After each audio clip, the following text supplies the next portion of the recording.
Bueno, yo les dije que junio era una fecha muy importante para Islas Malvinas, para nosotros, para nuestros veteranos de guerra. Estamos aquí en el piso con Jorge Quirós, veterano de Malvinas. Lo presento primero porque es amigo, lo conozco desde hace mucho y fue quien me trajo y me presentó a Eduardo Alfonso, también veterano de Malvinas. El 14 de junio es el día de la máxima resistencia. Quiero que nos cuenten ellos de qué se trata. Eduardo, ¿cómo estás? Buen día. Jorgillo, gracias por estar acá ambos. Hola, buenos días. Gracias por la invitación. Hola, buen día. ¿Cómo le va? Muchas gracias. Me gustaría que te presentes, que nos cuentes qué hacías en ese momento como soldado Malvinas. Bueno, como ya me dijiste, mi nombre es Eduardo Afonso. Yo era soldado en ese momento, estaba haciendo la conscripción. En ese momento había que cumplir con el deber de ser conscriptor. ¿Cuántos años tenías? 19 años. Había salido recién de la secundaria. Claro.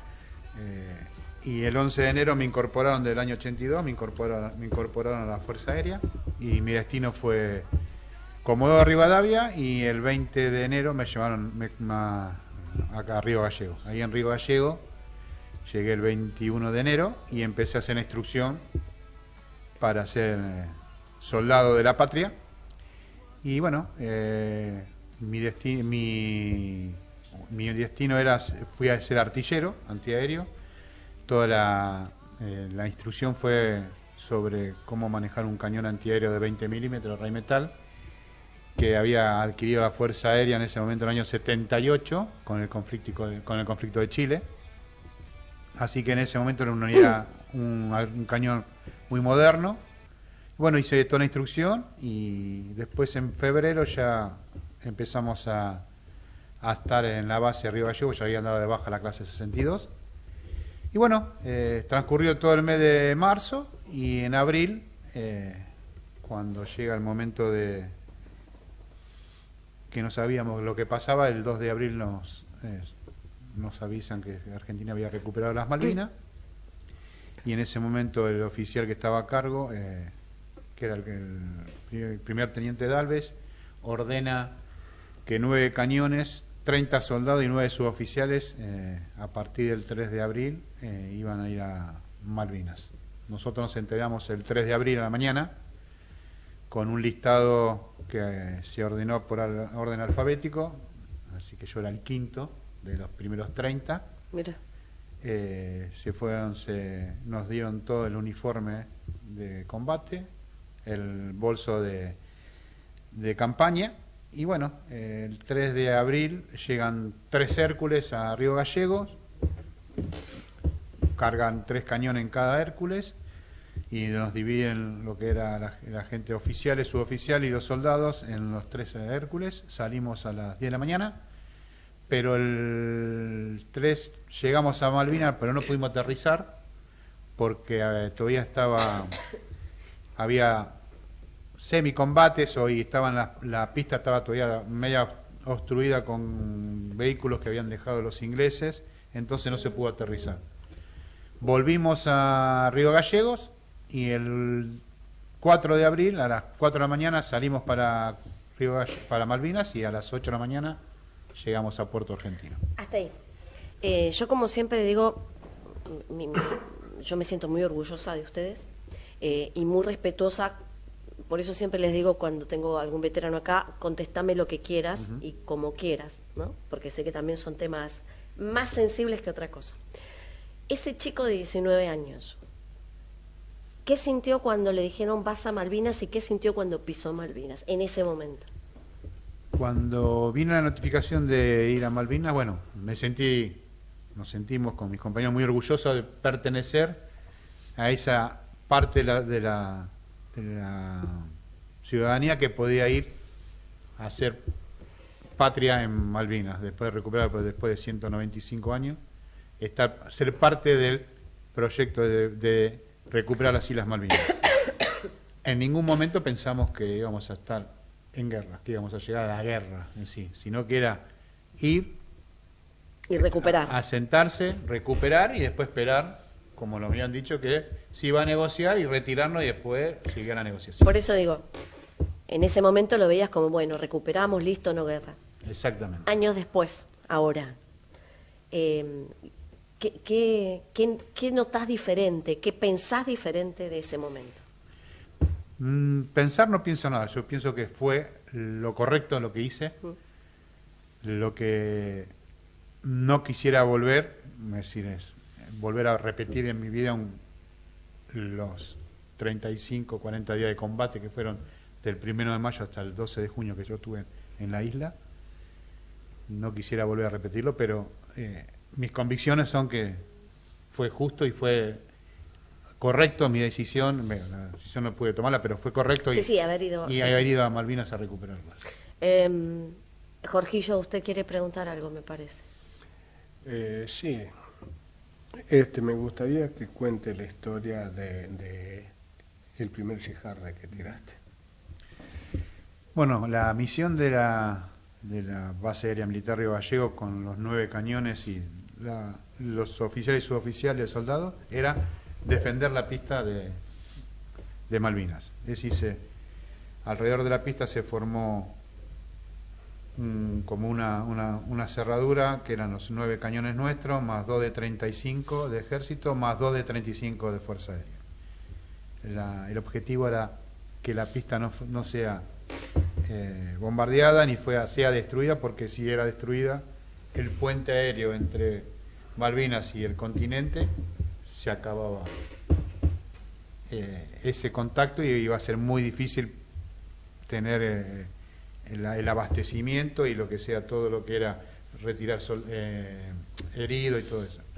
Iba a ser muy corto el conflicto. Nosotros preparamos todo en carpas y después del 20 de abril nos dijeron que desarmaron las carpas y que hagamos los pozos de zorro, porque aparentemente no era un arreglo, sino que se venía el conflicto y sabía que ya la flota de Inglaterra ya había partido. Bueno, entonces preparamos todo lo que nos habían enseñado a nosotros en la instrucción, se preparó el pozo de zorro. Claro, pero es diferente cuando lo estás haciendo, ¿no? Claro. Es muy diferente. Claro.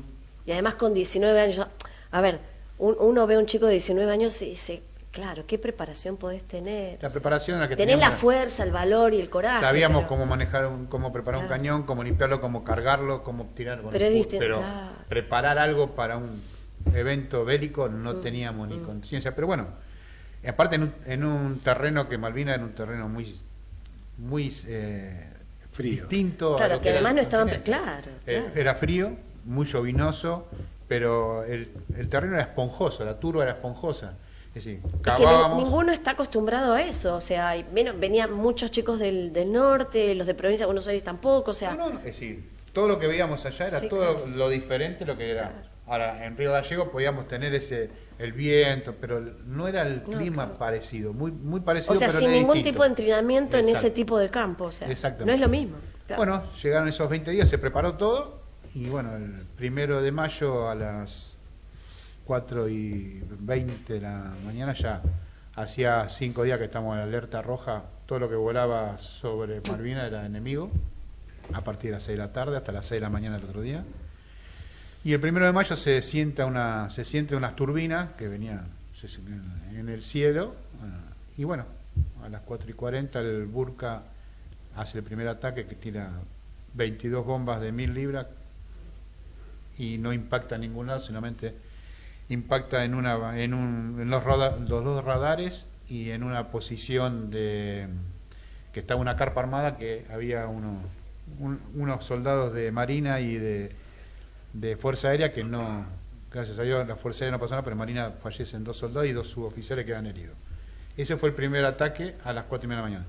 En ese entonces, de esa incertidumbre que tuvimos nosotros hasta las 8 menos cuarto de la mañana, que a las 8 menos cuarto de la mañana, sobre lo que estábamos nosotros al noroeste mirándolo, para nosotros eran que venían una banda de gaviotas, porque eran una formación de 12, 14, se veían de entre 12 y 14 aviones, pero nosotros pensábamos que eran gaviotas, y a las 8 menos 5 de la mañana se produce el primer ataque de los Sea Harriers a Puerto Argentino. Y en ese afán de disparar y todo, nosotros con nuestro suboficial, porque el cañón tenía un suboficial a cargo y 3 soldados. El suboficial, a nosotros éramos observador de aire, los 3 soldados que estábamos atrás, miramos hacia el cielo y apuntamos al suboficial arriba a la izquierda. Cuando pone el cañón, justo viene el avión entrando a Puerto Argentino, dispara las bombas, las larga, y cuando hace el viraje hacia el noroeste, el suboficial lo tenía tirado, dispara y explota el avión en el aire. Nosotros gritamos viva la patria. Sí, claro. Y después, bueno, fue todo el ataque. Todo. Aparentemente, y fue que después cuando hicimos todo el relevamiento, fue el primer Sea Harrier que se derriba en el combate el 1 de mayo. ¿Qué pasó el 14 de junio? Nosotros el 14 de junio, mi experiencia, nosotros nos sacan el día 13 de la Fuerza Aérea, nos sacan el día 13 a la Le contamos, mañana. tenemos chicos, muy chicos, adolescentes que nos escuchan. Estamos hablando del año 1982, o sea, 43 años. 43 años atrás. Ese momento nos sacan el 13 a la mañana. Hay una orden del comando de la Fuerza Aérea, es hacer un relevamiento de retirar a los soldados que estaban más de 72 días en combate en Malvinas y hacer una nueva renovación. Nosotros nos sacan el último avión, el vuelo sale de Hércules el 13 a las 4 de la tarde. Vamos a Continente, bueno, entre las pericias de poder salir de Malvinas con el Hércules fueron terribles, porque el Hércules está carreteando y en el momento del carreteo viene una alerta roja, tuvimos que de evacuar completamente el Hércules, tirarnos cuerpo a tierra al costado de la pista. A los media hora otra vez volvimos a subir al Hércules, salimos, y cuando sale el Hércules sobre el noroeste, la pista, cabecera de pista al revés, se plancha al mar y veníamos. Y aparentemente los venían siguiendo, un Siquín, un helicóptero, dispara con un misil y bueno, el Hércules, el piloto para salvar el Hércules hace la última maniobra que quedaba era apagar los motores. Para apagar los motores para nosotros fue 2 o 3 minutos, para ellos fueron 17 segundos nada más, que deja de emitir el calor del motor y el misil se pierde, vuelven a prender y el helicóptero, el Hércules venía planchado al mar con la limpia parabrisa, la linterna del piloto mirando los instrumentales, y el mar pegaba, las olas pegaban en la parte de atrás que tiene, el Hércules tiene una compuerta para donde suben las cargas y bueno, entraba agua por ahí. Llegamos a Puerto San Julián, hace la primera descarga y nos llevan a Río Gallego. Al otro día, el 14 de junio, estábamos en Río Gallego en la base y nos enteramos que a las mediodía se hace la rendición de Argentina. La verdad que fue un impacto muy fuerte para nosotros estar todo el conflicto en Malvinas y el último día que nos saquen y enterarnos en el continente que Argentina se había rendido había sido un impacto muy fuerte. La verdad que nos dolió muchísimo. Pero bueno, después mirando a las consecuencias, uno piensa que fue lo mejor que se tomaron, porque se iban a perder muchas más vidas. Sí, sí. Sos un relator de primera, detallista al máximo, porque cuando él lo va contando uno se imagina el avión, las olas del mar. No, es tremendo. Esta parte, ¿viste? Pero porque qué te facilidad dije tiene para relatarlo en detalle. Que el único protagonista tenía que ser él, ¿viste? Por mucho más que yo sea veterano de Malvinas y aparte por eso, ¿viste? Prefiero que él hable en sí, porque él tuvo muchos años sin hablar. Sí. Y hace con esa años, facilidad, porque es tremendo a ver cómo te lo cuenta de tal manera, que calculo que debe ser con todo, al detalle y te va envolviendo cómo lo contás. Por eso digo que... ¿Qué pasa? Que para mí la Guerra Malvinas son 2 películas. Es decir, la del 1 de mayo hasta el 9 de junio fue la película de estar completamente nosotros en combate Puerto Argentino, que eran los aviones, el bombardeo naval, todos los días. Y a partir del día del 9 de junio vimos la otra película que eran desde la que sería Puerto Argentino, vimos el combate en los montes, Monte London, Harry en las noches. Entonces uno tiene esa película de Malvinas en su cabeza y la va continuamente, y la presencia la tiene con el relato, le sale... No te voy a preguntar porque no es el modo. Digo, no vale. Todo lo que vos viste, vos decís, no se puede olvidar, ¿no te pudiste borrar nada? No. nada. ¿Por qué no hablaste en mucho tiempo? Cuando yo volví de Malvinas, me dieron la baja el 1 de noviembre del 82. Llego a mi casa, vine a recibir mi mamá, mi papá, mi novia, que hoy es mi señora. Y teníamos con mi señora teníamos un grupo de amigos muy grande. Yo llegué a mi casa ese 1 de noviembre a la mediodía y le dije a mis padres: no pregunten nada, no voy a hablar la semana que viene. Eso creo que fue un martes, el sábado, domingo vamos a juntar a toda la familia, a todos mis amigos, y voy a hablar y después no vuelvo más. Le voy a contar todo. Porque tengo que procesar todo lo que tengo. Es que ya no eras el chico de 19 años que se fue. Exactamente. Eras otro. Era otro. Ese chico de 19 años que fue a Malvinas quedó allá y volvió un hombre. Claro.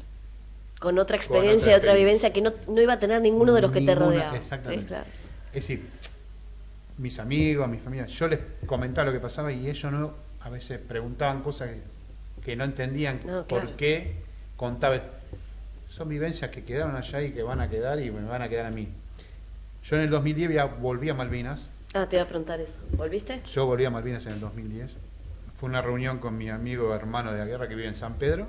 Y empezamos a hablar y decimos, vamos, queremos ver. Y se fue gestando en septiembre del 2009 y bueno, en enero del 2010 concretamos una agencia, se conectó. Era Buenos Aires, Río Gallego, Malvinas. Cuando estábamos en Río Gallego, justamente en Río Gallego estaba uno de los suboficiales que se quedó a vivir allá, que estuvo con nosotros en Malvinas, tuvimos la casa, estuvimos a los abrazos llorando y todo. Nos llevó al aeropuerto a la mañana y estábamos los 4, porque habíamos ido con 2 compañeros más de 2 granaderos, uno de que viven como en San Pedro. Bueno, fuimos los 4.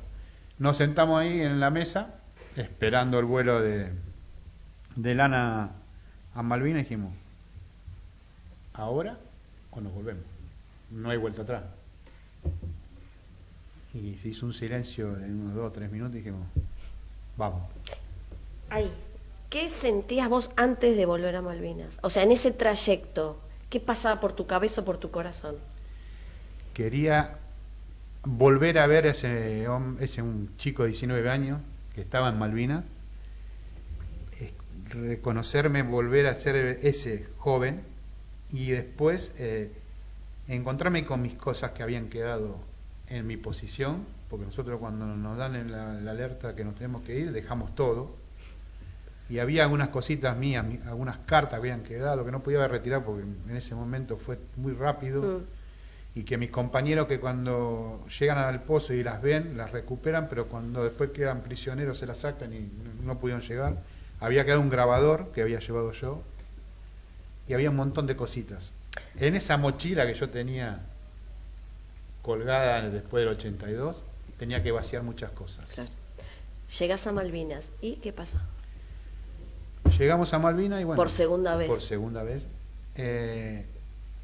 Llegamos al aeropuerto, el aeropuerto nuevo está a 50 kilómetros de la ciudad.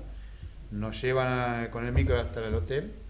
Y el hotel estaba a 5 kilómetros del aeropuerto.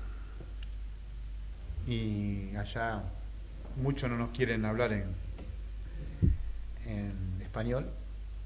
Pero bueno, mucha gente chilena. Y alguna de las personas, dice, el guía que habíamos contratado hablaba algo de español. Entonces cuando el otro día nos vienen a buscar, dice, ¿cómo quieren hacer? Nada, vos llegame a la puerta del aeropuerto que yo cierro los ojos y veo mi posición donde está. Dicho y hecho. ¿Hasta eso te acordabas? Sí, llegamos al aeropuerto porque yo sabía que estaba la pista. Mi posición estaba justo enfrente de lo que sería la cabina de control del aeropuerto. Ahí. Yo sabía que si la buscaba estaba ahí. Y vaya casualidad que cuando había cambiado ya en esos años ya lo que era el camino al aeropuerto y se había hecho por otro lado, bueno, nos dejan ahí, caminamos por el costado de la pista y yo llego a mi posición. Veo la posición estaba dibujada y la erosión de esos años había salido todo. Pero ¿qué pasa? El cañón nuestro estaba a unos 50 metros, pero no se podía poner ahí, estaba más adelante. Cuando damos la vuelta estaba el cuerpo del cañón, el único cuerpo del cañón que quedó en Malvinas, puesto ahí. Y el guía que era de ahí dice, lo dejaron porque este fue el que le hizo mucho daño a la fuerza. Mira. El único que dejaron.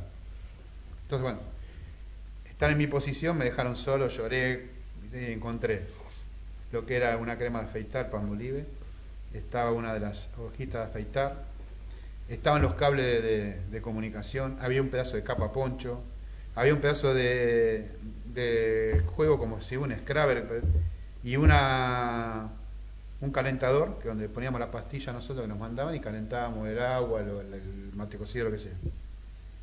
Fue una hora de llorar y bueno, descargar y sentir, me volví a ver. En ese momento cerrar los ojos y me veía dentro de mi posición con mis dos compañeros y mi suboficial. Y bueno, fue algo muy emocionante. ¿Pudiste descargar la mochila? Descargué la mochila. Bien. Descargué la mochila cuando volví de Malvinas. Fue algo que, sentado hablando con mis hijas y mi señora, me sentía mucho más Te liberado. sirvió, te hizo Sí, bien. me hizo bien. Te hizo bien. Y hay algo hay algo que hay que rescatar en sí, que él acaba de decirlo. Es su novia, que es su mujer hoy. Sí. Yo me había puesto el año 80 muchos veteranos de Malvinas perdieron su novia durante la guerra. Claro. Pero el amor de su mujer no. No. La verdad que... Una reina. Sí. Exacto. ¿Cómo Sí. se llama? Graciela. Graciela, le mandamos un beso a Graciela entonces. En el año 80 yo me puse de novio. Había amor en serio ahí, ¿eh? Había amor en serio. Y yo cuando... La historia de mi señora también. El padre era marino mercante. Y fallece cuando ella tenía 11 años. Y ella decía que no quería tener un novio o un marido que sea alguien de las fuerzas. Porque no quería vivir lo que había vivido la madre, que el papá se iba 5 meses, 6 o 8 meses y volvía y estaba 1 mes y medio acá, 2 meses. Me toca ir a hacer el servicio militar y me toca Malvinas y dice, no, ella me contaba que le decía, claro, estaba enojado con claro. el señor porque decía, ¿por qué ahora me llevaste a Eduardo? Quiero que me lo Es que devuelvas. además los que quedaban acá, claro, quedaban con la angustia de qué pasará, volverá, no volverá, sí, claro. El corazón estrujado. Ellos sí, se claro. enteran que yo estoy en Malvinas por el documental de Cansanseu, que mandan el 2 de mayo acá, por ATC, cuando lo firman y salgo que lo habían firmado, que habíamos publicado el que iban a decir Harry y todo. Ellos no sabían que estaban en Malvinas. Fue un revuelo. Pero bueno, cuando volví estaba y bueno, seguimos y hoy formamos una hermosa familia, tenemos 2 hijas, 3 nietos, Felipe, León y Amparo. ¿Hablan Sí. alguna vez de Malvinas? ¿O Sí. ya el tema no se toca? Siempre. Después de que yo... ¿Te hace tan mal como antes de volver por segunda vez? No, hoy es algo distinto. De hace un par de años, ¿no? Desde cuando empezó la gente a empezar a escuchar a los veteranos, de ir a dar charlas. Y hablando de eso, ¿cómo sentiste que los recibieron cuando llegaron? Y fue una indiferencia. ¿Dolió? Sí. Yo creo que el propio, no el pueblo en sí, sino el gobierno guardó bajo la Tapó. alfombra lo de Malvinas. Viene la democracia y bueno, en ese momento el presidente Alfonsín también no largó mucho lo que sería Malvinas, pero bueno, el pueblo tiene memoria y no se olvida. Hace ya varios años que nos están haciendo reconocimientos que bueno, hoy es una caricia al alma, Sí. que hoy estamos reconocidos y sentimos que estamos reconocidos ante la sociedad. ¿Crees que todavía hay una deuda con ustedes o crees que ya se está No, saldando? yo creo que ya está casi saldada. Ya con el desfile del año pasado, el desfile de hace 2 años atrás, y creo que cada vez más la gente, cuando ve un veterano hoy, se identifica y nos hace reconocer. Se los voy a preguntar a los dos porque los dos son veteranos. ¿Qué piensan de Malvinas? O sea, futuro, ¿qué es lo que hay que hacer con Malvinas? ¿Cuál es la forma? Cuéntenme ustedes que lo vivieron. Mira, yo creo que es algo bastante difícil porque lamentablemente, un día te lo dije, creo que tenemos muchos cipayos en distintos gobiernos. Lo tuvimos en el gobierno de Macri, ahora lo volvemos a tener. Y es una lucha que nos va a costar bastante. que es esta parte. Por eso de que nosotros tratamos de ir a dar charlas a colegios, a centros, instituciones, cosa que la juventud que venga, que esa causa nuestra siga y eso no quede en el olvido. Doy fe de lo que trabaja Jorge por Malvinas y por el tema y por los veteranos. O sea, es constante y la verdad que eso nos llena de orgullo. Trabajas mucho por eso, mucho. Yo pienso también lo mismo que Jorge. Jorge es un malvinero de alma. Lo lleva, sí, y sí. lo lleva y lo expresa. A mí también me gusta, pero no soy tan... Cada uno lo expresa a su manera y lo trabaja a su manera. Y pienso que es lo mismo, que a futuro hoy tenemos que nosotros fortalecer, afianzar la malvinización y que esto a futuro, en algún gobierno, no sé si lo vamos a ver nosotros, posiblemente podamos no recuperarlas, pero podamos tener un poco de posición de territorio en Malvinas y a poquito después, más adelante, volverla a recuperar o no, pero bueno, que no se ir dando pasitos. Exactamente. Claramente. Se nos va el tiempo. Para mí es un orgullo tenerlos acá, haberlos escuchado. De verdad, nada, se te conmueve el corazón con lo que contaste y lo contaste tan lindo, reitero, lo contaste tan bien que como que uno lo estuviera viviendo lo que vos contás. Gracias por abrirnos el corazón, porque sé que son temas sensibles. Sí, son temas sensibles. Y gracias por compartirlo con nosotros. Son un orgullo. Para todos los argentinos ustedes son un orgullo. Gracias. Gracias a vos por permitirnos que exprese. Usted sabe que mi micrófono en mi programa está siempre abierto para los veteranos. Muchísimas gracias por abrir y por expresarnos y por que esto siga malvinizando. La verdad que es un orgullo y bueno, gracias por esta oportunidad. Así será.